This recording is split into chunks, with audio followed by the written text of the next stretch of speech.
are likely to see as far as the upcoming IMF agreement is concerned, as far as our general outlook on economy is concerned? What kind of a shape can we expect? What does the government foresee in the next couple of months? I'm going to go to Usman Chohan, who's a senior economist. Thank you so much for being with us. Usman, can you hear me? Absolutely. Thank you for having me.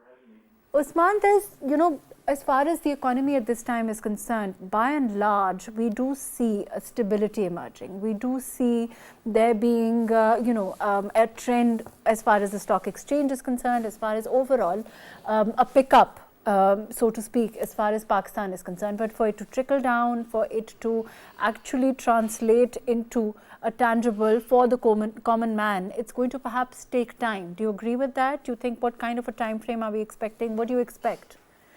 I absolutely agree with you. I think that's a very mature way to phrase it, that although we are seeing some very positive green shoots, it will always be a matter of long effort to see this translate into value for the people.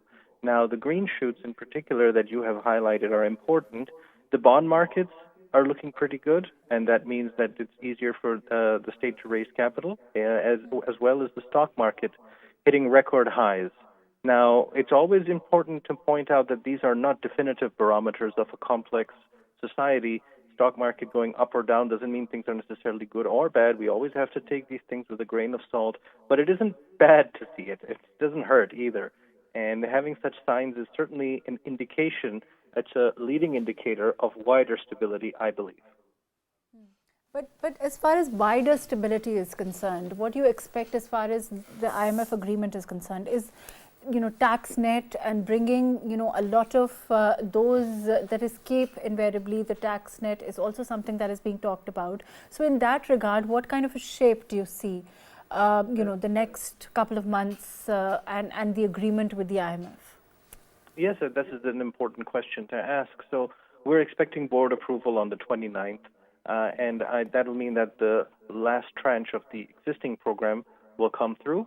And insofar as adherence to that program went, there are some shortcomings worth noticing on the tax revenue collection side. But overall, it was proceeded to the satisfaction of the IMF. I think the caretaker government that was there previously should be very proud of the work they managed to do in such a short time.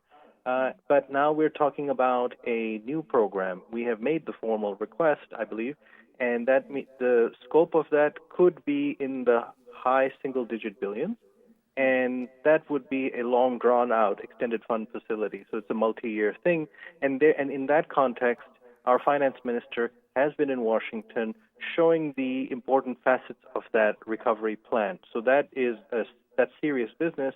And that will build upon the things that you have mentioned on tax collection, on energy prices, on the circular debt, on fiscal consolidation, and other important reforms that have to be taken. Now, many governments have come in the past, and they have promised similar things, and we always find that there are hindrances locally. And those hindrances, I hope that we as a society realize cannot keep going on indefinitely. As our population grows, as the demands on the environment and on our economic sectors increase, we have to be ready for serious business as well. But as far as when we talk about serious business, we talk about, of course, in opposition, which is we have just earlier on also talking about in the studio, which is rather antagonistic, which is rather, it builds up on these issues, even when they are necessary for the country, even when these steps have to be taken, like you said, and we can't keep on evading them. It's probably and we have to see the larger interests of the country. How does the government then balance it?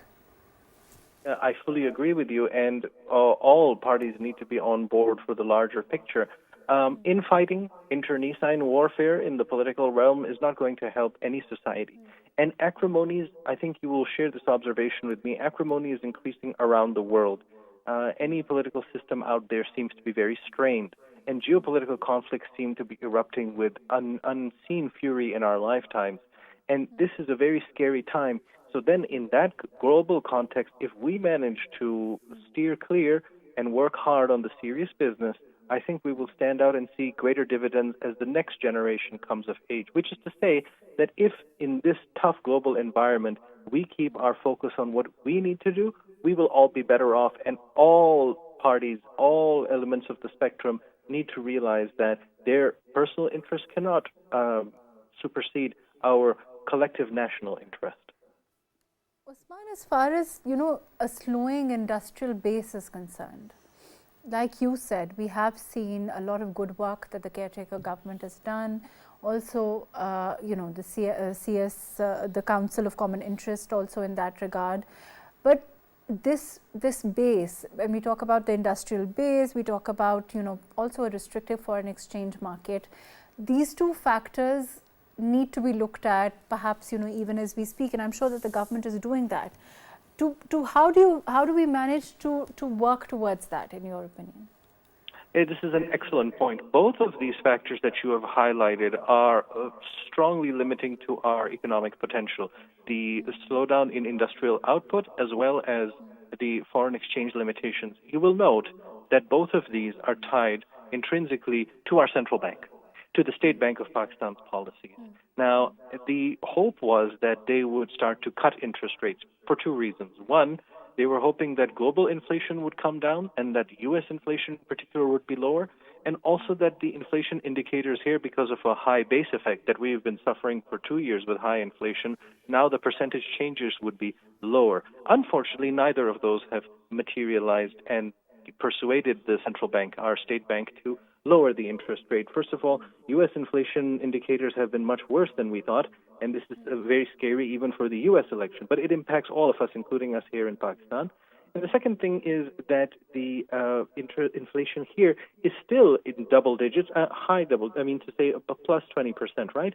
So it isn't as low as we hoped. However, the central bank needs to think about the competing priorities. The competing priorities are monetary stability, which is to say that you have inflation come down, and they haven't done a particularly good job over the last 2 years at that because the inflation rate has been so high.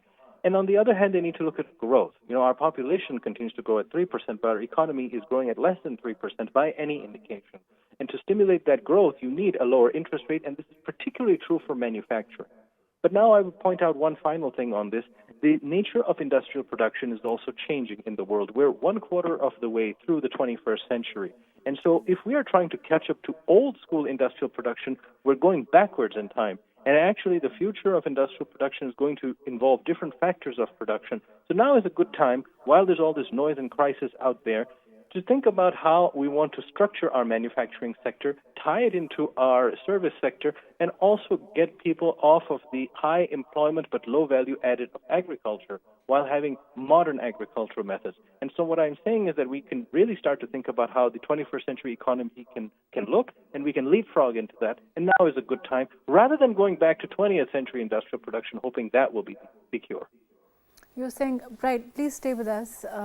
Usman, I'll come back to you. Daniel, do you think that the government is focusing on these issues that Daniel is talking about? For example, particularly innovation in agriculture. We saw that the PMLN, it was also part of their manifesto. And, of course, it's something that they have said that they traditionally want to focus on. And perhaps, now is the time for us to see that kind of focus, for us to see that kind of course, later to have that kind, the results also. Just today, I saw a news in the news that the Chief Minister of Punjab has announced a scheme for the farmers.